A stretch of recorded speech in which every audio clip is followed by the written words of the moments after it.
Hey guys, it's Melanie with Simple Made Pretty. Welcome to my channel. In this video, I am sharing how to build a fake fireplace or faux fireplace. I started by picking up a piece of plywood from Home Depot. It was 4x8, $20, and it was a 19 by 32 of an inch thickness. So just over half an inch thick. I had them cut it in half at the store for me. And then I planned on me and my husband cutting it using our table saw at home that you see here. But you could have Home Depot cut these measurements for you. Now I do have a very detailed blog post about how to make this with all the measurements and everything. So I'll link that in the description. Be sure to visit that blog post. So here we are. We cut two 10 by 30.25-inch pieces from the plywood, and those are the side pieces. And we also cut a 12 by 49.2-inch piece from that same plywood, and that was the top piece.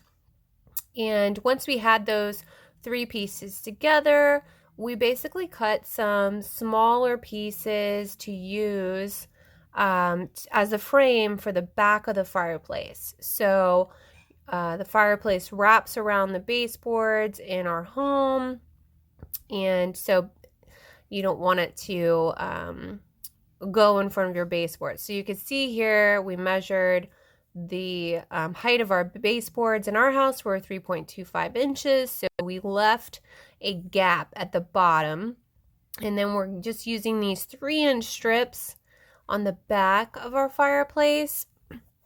So on the sides, like on the inside and the outside, so that way when it's up against the wall, there isn't like an opening where it's, you know, the baseboard is kind of pressing it forward. And then these pieces are also holding the entire thing together. So it's holding all three of these pieces together.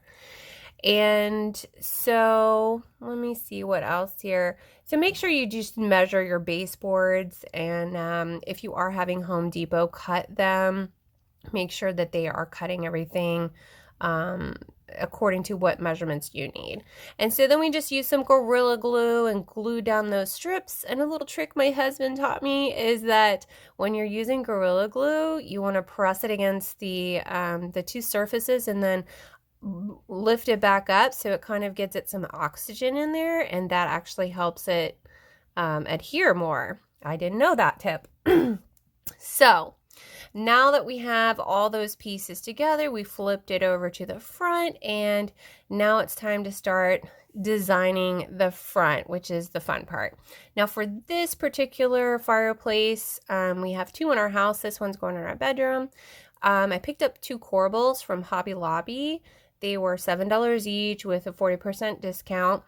And then we had some leftover scrap wood, an Underlayment, which is a very thin plywood.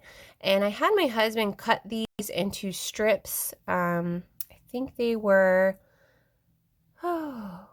6 inches for the wide one and then 2 inches for the thin one, because I wanted it to be the same width as those Corbels.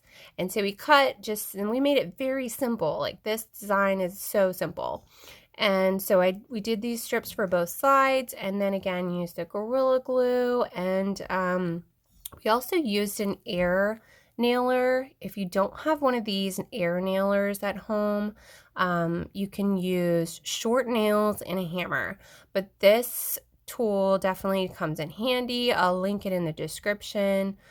We also did use the air nailer on the back of the frame too, for those strips on the back. So it's not just glue on the back, it's also the nails on the back as well. And then once you have your design, you can put on the actual mantle.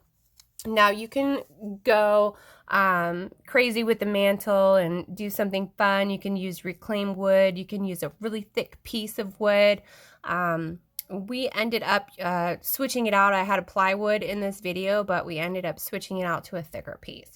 And in here, I'm just showing you where our baseboards are. And so there's a little gap, just enough for them to sit in front of the baseboard, but then the rest of the fireplace is flush against the wall.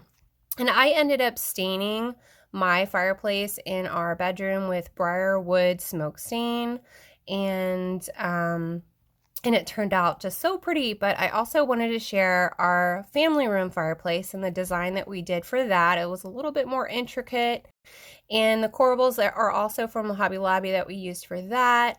But we used a lot of molding and a lot of extra scrap wood to kind of make it a little bit more intricate. And this is just a little video clip from our holiday home decorations from 2018, and just to show you how we had it painted white. And there you have it, how to make a fireplace. Be sure to give this video a thumbs up if you liked it, and subscribe to my channel if you want to see more DIYs like this. And don't forget to visit simplemadepretty.com for the full tutorial for this project.